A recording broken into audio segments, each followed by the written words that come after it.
반갑습니다. 저는 클럽 더마린 네이버 카페 임시 매니저를 맡고 있는 조수래라고 합니다. 반갑습니다. 네. 자, 오늘 보실 것은 가이드 모타 울테라 그리고 테로바 기초 지식 및 사용 방법을 한번 보도록 하겠습니다. 자, 목차 민코타 아이파일럿이란 그리고 민코타 구성 그리고 민코타 리모컨과 주요 기능, 민코타 활용 방법 그리고 민코타 유지 및 관리가 되겠습니다. 자, 민코타 아이파일럿이란 보트를 모터에 부착해서 가까운 강이나 바다를 이동하고 닫체 기능도 들어가 있습니다. GPS를 탑재한 아이파일럿을 설치하여 전기의 힘을 사용하여 가동하는 모터가 되겠습니다. 배터리의 힘을 사용합니다. 자, 가이드 종류 모터가 있습니다. 종류가 몇 가지 되죠. 민코타 아이파일럿 테로바 그리고 민코타 아이파일럿 울테라 그리고 핫스윙 하이보 등등이 있습니다. 자, 우리가 볼 거는 민코타 제품 두 가지를 보겠습니다.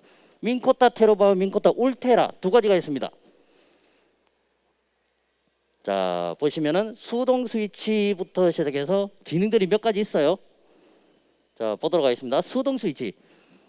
스위치를 눌러서 물속으로 모터를 수동으로 떨어뜨리는 기능입니다. 예, 그리고 배터리 미터기. 배터리가 얼마나 남았는지 확인을 하실 수가 있고요. 그리고 리프트 어시스트. 모터를 회수할 때 쓰는 코일 파워입니다. 예, 이게 있으면은 조금 더 수월하게 모터를 회수를 하실 수가 있습니다.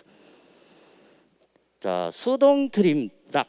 예, 손으로 높낮이를 조절하여 모터를 떨어뜨리는 기능이 되겠습니다. 자, 오토 스톱하고 디플로이 기능이 없이 수동으로 스위치를 눌러서 모터를 수동으로 떨어뜨리는 기능입니다. 파워 트림 기능도 없습니다. 수동으로 위치를 조정합니다. 배터리 커팅의 L에서는 상당히 자유롭습니다. 자, 민코타 수동 스위치. 예, 모터가 완전히 떨어질 때까지 손으로 잡고 천천히 내려주셔야 합니다. 위쪽과 아래가 가이드 캡이 상당히 약합니다. 세게 떨어뜨릴 시 위와 아래의 탭이 망가질 수가 있습니다. 수리비가 들어갑니다. 조심하셔야 되죠. 예. 자, 이제 민코타 울테라를 한번 보도록 하겠습니다. 위에 내장되어 있는 시스템은 똑같습니다. 똑같고 오토 스톱하고 디플로이 자동 보관 배치 기능이 자동으로 됩니다. 전기죠. 예, 자동으로 되고 파워 트림 기능도 자동입니다. 1인 런칭 시 유용하고 선장의 피로도가 상당히 감소합니다. 자, 구성으로는 아이파일럿 블루투스 모터 그리고 리모컨 헤딩 센서로 구성되어 있습니다. 자, 헤딩 센서 스판락 조그기용을 사용할 수 있습니다. 블루투스 연결을 통한 헤딩 센서를 인식을 합니다. 그리고 부착 편의성이 상당히 좋습니다. 전원만 인가해서 붙이시면은 블루투스로 바로 연결돼서 작동을 합니다. 자, 그리고 아이파일럿 전용 리모컨이 있어야 작동하겠죠. 예. 다양한 메뉴로 쉬운 접근이 가능합니다. 근데 단점이 있습니다. 영어입니다. 예, 조금만 공부하시면은 손에 익으시면 금방 잘 사용하실 수 있을 것 같고요. 블루투스 연결을 통한 인식도 됩니다. 기계와 리모컨이 블루투스로 연결이 됩니다. 휴대가 편리합니다. 그리고 생활방수 기능까지 들어가 있습니다. 건전지는 AAA 3개를 씁니다. 자, 샤프트는 합성 샤프트. 고성능 복합 소재를 사용하고 있습니다. 구부려진 뒤 다시 원상복귀가 돼요. 녹에 강하고 부식에도 상당히 강합니다. 프로펠러는 웨드레스 웨지 타입입니다. 날을 세기용으로 제작하여 수프를 멀리 이동시킵니다. 배터리 낭비 없이 밀집된 물집을 자르면서 이동을 하죠. 예, 최소 20시간마다 프로펠러를 풀어서 안에 합사라든지 이물질을 제거해 주셔야 됩니다. 그렇지 않으면 안에 실링에 합사가 파고 들어가서 실링이 나갈 수가 있어요. 그럼 물이 들어가면 고장이 날 수가 있다는 거죠. 자, 아이파일럿 종류를 한번 보겠습니다. 소피트 선박용 작은 배용이죠. 12V. 파워는 55파운드가 나옵니다. 길이는 54인치 그리고 60인치 두 가지고요. 137cm, 152cm 두 가지가 나옵니다. 그리고 중피트 선박용을 보도록 하겠습니다. 중피트 선박용 24V 80파운드죠. 예. 54인치, 60인치, 72인치 세 가지가 됩니다. 137cm, 152cm, 183cm. 자, 그리고 이제 큰 배 전용을 보도록 하겠습니다. 큰 배 전용 데피트 선박용 36V입니다. 자, 파워는 112파운드, 길이는 60인치, 72인치, 87인치 세 가지가 있습니다. 센치로 따지면은 뒤에 보시는 게 그대로 환산을 해놨죠. 자, 리모컨 기능을 한번 보도록 하겠습니다. 리모컨 버튼변 기능, 기능이 많죠? 예, 리모컨 1번 리모컨 전원입니다. 전원을 누르면 리모컨이 켜지죠. 그리고 2번은 울테라에서 사용하는 기능입니다. 오토 스토어 그리고 디플로이 기능이 작동을 합니다. 자, 그리고 3번은 파워 트림 기능이죠. 파워 트림. 4번은 메뉴. 5번은 메뉴를 내리는 기능도 있습니다. 자, 7번은 스피드를 올려줍니다. 프로펠러 스피드를 상당히 빠르게 올려주고요. 스피드 다운을 누르시게 되면 스피드가 내려갑니다. 자, 좌측 이동 9번이 돼 있죠. 9번을 앵커링 상태에서 누르면은 좌측으로 1.5m 이동합니다. 우측으로 누르면은 반대로 우측으로 1.5m도 이동하는 기능을 가지고 있고요. 그리고 오토파일럿 기능도 11번에 내장이 되어 있습니다. 자, 이렇게 메뉴가 있으니까 이거는 매뉴얼을 나중에 참고하시면 될 것 같습니다. 자, 대략 보고 넘어가도록 하겠습니다. 아이파일럿, 아이파일럿. GPS 기반 자동 항법 시스템 못합니다. 스판락 조그 버튼 1회마다 앞뒤 좌우 1.5m씩 이동을 합니다. 한 번 누를 때마다 이동을 한다는 거죠. 속도 방향은 프로펠러로 동작을 하고요. 조정도 다 가능하고요. 자, 스판란 앵커링이라는 사용자의 지정 위치에 보트를 앵커 시킬 수 있는 기능도 있고요. 바람과 조류에 맞서서 원하는 방향으로 자동 운행도 가능합니다. 기능이 많죠. 자, 스판란 앵커링. GPS를 통한 사용자 지정 위치 고정 기능입니다. 자, 기존 위치로 모터가 복귀될 수 있도록 프로펠러의 모터 헤드가 자동으로 움직입니다. 동일 위치 반경 내에서 지속적으로 낚시도 가능하고요. 앵커링도 가능합니다. 자, 바람이나 조류가 매우 강할 경우 스판락 기능이 해지됩니다. 배터리의 전압이 낮아도 스판락 기능은 해지가 됩니다. 자, 갯바위에 상당히 근거리까지 접근이 가능하고요. 닫힐 필요성은 전혀 필요가 없습니다.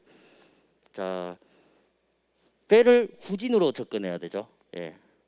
가이드 모터를 중심으로 배가 돌아요. 그러면은 앞으로 접근을 했을 시에 배가 돌면은 배 뒷부분이 갯바위에 부딪힙니다. 그거를 방지하기 위해서 후진으로 접근을 합니다. 후진으로 접근을 하실 때 물때를 보셔야 합니다. 물때가 나갈 때는 당겨지겠죠. 여기 뒷부분이 배가 내려가면은 갯바위와 닿게 되어 있습니다. 그래서 후진으로 들물과 날물을 계산을 해서 최대한 붙이시면은 원하시는 포인트까지 충분히 접근하실 수가 있습니다. 자, 스판락 앵커링 기능. 자, 모터를 중심으로 회전 보이시죠? 모터는 그 자리에 앵커가 되어 있습니다. 근데 배가 조류나 방향에 따라서 회전을 하기 때문에 그 부분을 고려하셔야 되죠. 자, 바람이 붑니다. 바람이 불죠? 그러면은 앵커 모터를 중심으로 배가 이렇게 틀어지게 되어 있는 겁니다. 자, 뭐가 보이시나요? 예, 제 선박입니다. 앞에 보시면은 이렇게 가이드 모터가 스판락 기능을 유지를 하고 있습니다. 앵커링 기능이죠. 혼자서 낚시하죠. 자, 앵커링에 지존이 되면은 이렇게 앵커링을 해놓으시고 편안하게 잠도 주무실 수 있습니다. 자, 이번에는 스판락 조그 기능을 한번 보도록 하겠습니다. 자, 리모컨 버튼으로 간단하게 위치가 변경 가능합니다. 앞뒤 좌우 1.5m씩 아까 설명드렸죠. 그리고 어초 탐색 시 매우 유용합니다. 자, 이거도 똑같습니다. 조류가 세거나 바람이 세거나 배터리가 없으면은 자동 컷 기능이 됩니다. 자, 스판락 조그 조금만 더 보겠습니다. 자, 밑에 보이시면 지금 1번 버튼 앵커링 버튼 보이시죠? 앵커링을 하시고 빼기라고 누릅니다. 그러면 어디로 가느냐? 뒤로 1.5m 이동합니다. 플러스 앞으로 1.5m 이동하고요. 그리고 좌측 좌로 1.5m, 우측으로 1.5m. GPS에서 너무 정확하게 움직이기 때문에 오차 반경은 거진 없습니다. 자, 어초를 한번 보고 넘어갈게요. 네. 물고기가 많이 모여드는 유리한 조건을 가진 곳을 어초 지역이라고 하죠. 자연 어초가 보이시고요. 인공 어초도 보입니다. 자, 자연 어초는 자연적으로 생긴 어초고요. 인공 어초는 실질적으로 인공으로 만들어서 바다에 넣어 놓는 게 인공 어초가 되겠습니다. 자, 어군 탐지기도 한번 보시고 넘어가셔야 됩니다. 자, 어군 탐지기란 음파를 이용하여 어군을 찾는 장비죠. 어류의 위치를 파악해서 효율적으로 어획하기 위한 장치가 되겠습니다. 자, GPS 플로터 어군 탐지기가 있고요. 액티브 이미징 3in1 송수파기도 있어야 합니다. 그리고 어초 진입을 위해서 포인트 1 GPS도 있으면은 금상첨화가 되겠습니다. 자, 어초 위에 배를 갖다 댔습니다. 이렇게 스팟락 기능으로 좌우 1.5m 전진 후진 1.5m씩 전진을 하면서 어초 주위를 1.5m씩 공략을 할 수 있는 기능도 충분히 가능하시다는 겁니다. 자, 이번에는 오토파일럿 레거시라는 기능이 되겠습니다. 자, 이렇게 보시면은 배가 이렇게 올라가다가 바람이 불면은 우측으로 배가 밀리게 돼 있어요. 예, 오토파일럿 레거시. 제가 여기 배에서 여기 포인트까지 일직선으로 가고 싶어요. 그러면 오토파일럿 기능을 켜고 출발하는데 바람이 붑니다. 배가 오른쪽으로 밀리게 돼 있죠. 그래서 정면으로 지정을 해놨기 때문에 정면으로만 갑니다. 예, GPS에 의해서 가고요. 나침반에 의해서 동일한 방향으로 무조건 직진하게 돼 있습니다. 그리고 바람, 조류 등에 의해서 배 회전 시 기존 방향을 향해 가도록 설정이 되는 기능입니다. 외부 요인에 의해서 배 회전 시 기존 방향을 향해 가도록 자동 방향 보정 기능도 있습니다. 배가 옆으로 밀린 상태에서 설정된 방향을 향해서 최종 목적지가 달라질 수 있는 단점도 있습니다. 자, 이번에는 오토파일럿 기능하고 똑같은데 2세대 기능입니다. 업데이트 됐습니다. 자, 내부 나침판과 GPS 이거 동일한 방향으로 계속 항해할 수 있도록 해놓는 기능은 똑같죠. 근데 2세대 버튼 업그레이드된 버전. 오토파일럿 어드밴시드라는 버전이고요. 내부 나침판과 GPS에서 동일 방향을 향해서 항해를 합니다. 바람, 조류 등 배가 떠밀렸을 경우에 다시 원점으로 돌아와서 자동 보정을 합니다. 자, 오토파일럿 기능을 한번 제가 그려봤습니다. 자, 배가 왔죠? 어장 사이에 배가 왔습니다. 이렇게 가고 싶습니다. 오토파일럿 기능을 켜면은 이렇게 갑니다. 일직선으로 가죠. 예. 오토파일럿 레거시 기능을 한번 보도록 하겠습니다. 자, 배가 다시 들어오죠. 예. 또 가고 싶어요. 갑니다. 그런데 바람이 붑니다. 배가 어디로 가느냐? 밑으로 내려가죠. 그리고 바람이 끝나면은 다시 직진을 합니다. 말 그대로 GPS 의해서 직진을 한다는 거죠. 자, 그러면은 여기서 오토파일럿 어드밴시드 기능 2세대 버전입니다. 자, 보겠습니다. 어장이 있죠? 배가 들어오죠? 똑같습니다. 가고 싶습니다. 갑니다. 바람이 또 불어요. 자, 배가 밀리죠? 2세대 발전된 2세대 기능이에요. 자, 배가 다시 원점으로 복귀를 해서 갑니다. 가상의 선을 긋고 그 가상의 선을 GPS에서 치밀하게 계산을 해서 그 일직선의 라인을 그대로 타고 가는 기능이 오토파일럿 어드밴시드 기능이 되겠습니다. 자, 이번에는 아이트랙이라는 기능을 보겠습니다. 아이트랙은 시작 지점에서 종료 시점까지 항적을 저장할 수 있는 기능이죠. 상당히 편한 기능이 되겠습니다. 자동 저장 항적을 불러와서 동일한 항적으로 똑같이 운행을 가능하도록 해주는 기능입니다. 항해 중 크루즈 컨트롤 사용 가능하고요. 수동으로 속도 조정도 가능합니다. 16개의 포인트를 총 저장할 수 있고 거리는 포인트 한 개당 3km 내외입니다. 3km면 상당히 깁니다. 자, 아이트랙 다시 보여드릴게요. 자, 어장에 배가 들어왔습니다. 그리고 제가 이렇게 배를 타고 아이트랙 기능을 켜고 저장을 하면서 배를 그대로 몰고 갔습니다. 자, 그러면은 다시 다음번에 왔을 때 아이트랙 기능을 켜고 트랙을 켜고 저장된 걸 누릅니다. 그대로 배가 따라가는 기능, 아이트랙 기능입니다. 말 그대로 트랙을 저장하면서 그대로 다시 재생하는 기능이죠. 자, 어군 탐지기와 연동도 됩니다. 오로지 허밍버드사 플로터와 연동이 되고요. 이거는 조금 아쉬운 부분이 있습니다. 자, 허밍버드사 어군 탐지기죠. 자, 포인트 이동도 가능합니다. 배가 왔죠? 위에서 배가 왔습니다. 그런데 제가 저기 가고 싶어요. 어군 탐지기에서 보이는 저 부분을 가고 싶은데 어군 탐지기를 터치를 탁 하면 배가 저기 위치하고 똑같이 이동을 합니다. 상당히 편한 기능 중에 하나입니다. 자, 그리고 우리 리모컨으로 조정하기 힘들면은 풋페달이라고도 나와요. 자, 낮은 측면 풋페달이라고 하고요. 옵션입니다. 별도 구매하셔야 돼요. 스판락 위치부터 시작해서 좌우 속도 앵커링 기능 모든 것을 다 겸비하고 있는 기능을 발판에다가 발로서 조작할 수 있게 만들어 놓은 게 낮은 측면 풋페달입니다. 자, 가성비를 한번 또 볼게요. 가성비. 자, 배가 이렇게 가서 어장을 타고 한 바퀴 이렇게 돌고 왔죠? 자, 본 엔진으로만 가동했을 경우에 어장 10줄이면은 평균적으로 휘발유 저기 보이시나요? 5리터. 휘발유 5리터는 기본적으로 그냥 나갑니다. 시동 켜고 어장줄을 한번 10번 왔다 갔다 하면은. 근데 아이파일럿으로만 가동을 했을 때는 어장 10줄 탔을 때 휘발유 0.5리터 수준의 비용밖에 안 들어가요. 전기 비용이 들어간다는 거죠. 그래서 상당히 기능이 엄청나게 좋다는 거죠. 편하기도 편하고 연비도 아끼고 내가 원하는 포인트도 모든 것을 다 갈 수가 있습니다. 보조장치라고 생각하셔도 무방하실 것 같습니다.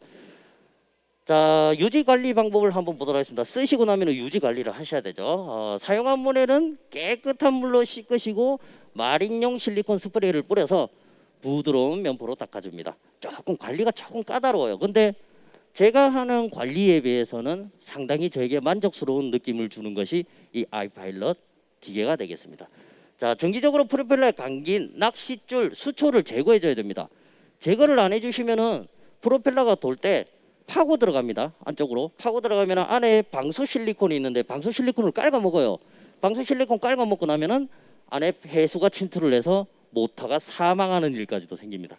그래서 그거를 방지하고자 갔다 오시면은 항상 프로펠러 풀으셔서 합사 그리고 기타 수초 이런 거 다 풀어내시는 게 가장 좋은 방법 중에 하나고요. 사용 전 항상 프로펠러 너트 잘 잠겨있는지 확인하셔야 됩니다. 제가 아시는 분 이거 운행하시다가 너트 잘 안 잠겨 있는 거 보고 운행하시다가 프로펠러 달아놨어요. 그리고 그대로 프로펠러 가격을 또 새 거로 주고 사신 2번 일하시는 경우가 생길 수 있습니다. 보관 혹은 보트 운송 시 갑작스런 사고를 예방하기 위해서는 배터리 전원선을 반드시 풀어주셔야 돼요.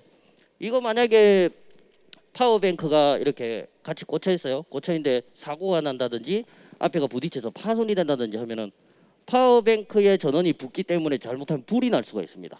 그거를 방지하기 위해서 안 쓰실 때는 반드시 전원을 분리해 주셔야 합니다. 자, 최대 성능을 내기 위해서는 배터리를 항상 완충을 시켜줘야 돼요. 100%. 자, 아까 제가 이야기 드렸죠. 30% 이하가 되면 배터리 컷 기능이 발생합니다. 그러면은 저기 보이시는 아이파일럿이 서버립니다. 상당히 난감한 상황이 오겠죠. 예. 그리고 배터리 터미널은 항상 깨끗하게 샌드페이퍼로 마무리를 지어줍니다. 자, 문제가 발생 시 간단한 처리 방법들이 있습니다. 모터가 움직이지 않거나 힘이 제대로 나오지 않는 경우 다 아시는 기본 체크. 배터리 케이블 음극 양극이 똑바로 꽂혔는지 확인하시면 되고요. 배터리 터미널이 부식되는 것을 보셔야 되고요. 아까 샌드페이퍼로 관리를 해주시라고 그랬죠. 사포입니다. 4% 접점 부분을 관리를 해주셔야 된다는 거죠. 안 해주시면은 해수에 의해서 곰팡이가 생기고 그 곰팡이에 의해서 잘 붙지가 않습니다. 그러면은 제때된 파워가 나오기가 힘들죠. 자, 배터리 레벨이 정상인지 확인합니다. 50% 미만일 경우 배터리 컷 기능이 다시 발생할 수 있습니다. 잘 달린 후에 모터의 힘이 떨어지는 경우 아시죠? 전기니까 배터리 많이 쓴 겁니다. 가셔서 충전 다시 하시면 됩니다. 자, 주의사항입니다. 모터가 수면 아래로 내려가 있는 상태에서 본 엔진으로서 달리시면 안 됩니다. 휘어졌다가 다시 펴져도 상당히 파손되면 상당한 비용이 나올 수가 있습니다. 이거는 진짜 조심하셔야 됩니다. 이거 한 번씩 가다가 모르시고 달리시는 분들 계세요. 그러면은 그냥 어마어마하게 돈이 날아갑니다. 자, 본 엔진 주행 중 절대 트림 작동 금지. 좀 말이 어려워서 그렇지 배 달리면서 저거 내리지 마라 소리예요. 내리면은 박살납니다. 판매처에서 요구하는 배터리 종류를 사용하셔야 AS 기능이 됩니다. 예를 들어서 딥사이클을 사용해라. 딥사이클을 사용하셔야 기판에 무리 없이 돌아간다는 거죠. 물속이 아닌 공중에서 30초 이상 프로펠러를 최대 속도로 돌리시면 안 됩니다. 모터가 탑니다. 수중 냉각 방식이에요. 물에 들어가 있어야 수중으로 냉각이 되는 방식입니다. 이거 주의 안 하시면 모터 타버립니다. 자, 아이파일럿이 정면에 부착되어 있을 경우 정면으로 배를 접안이 불가합니다. 아이파일럿은 배 바깥으로 나와 있기 때문에 육지나 갯바위 접안 시에 아이파일럿부터 작살납니다. 그렇기 때문에 상당히 주의해서 접안을 하셔야 된다는 거죠. 자, 아이파일럿의 하부 결속 잠금 장치 반드시 확인하셔야 돼요. 하부에 니은자로 잠금 장치가 들어가 있습니다. 그 잠금 장치가 빠지면 아이파일럿이 휙 하고 올라와서 떨어져 버립니다. 바다에 수장되시는 분도 제가 몇 번 봤습니다. 상당히 조심하셔야 됩니다. 자, 주의사항 하나 더 보겠습니다. 이제 거진 다 돼가니까 모터의 무게성 상당히 고려하셔야 돼요. 이거 진짜 중요합니다. 너무 작은 선박에는 12V도 상당히 무리예요. 이게 뭐가 보이십니까? 선박이죠. 작아요. 작은데 여기 위에 사람이 한 분 계시죠. 여기 앞에 보시면은 가이드 모터 타는 데가 있어요. 자, 경남 남해 인근 해상 레저보트 전복되는 사고.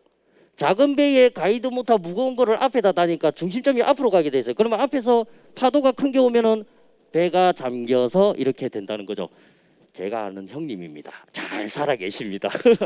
예. 자, 앞에 보시면 저기 동그라미에 가이드 모터 다는 부분 보이시죠? 그죠?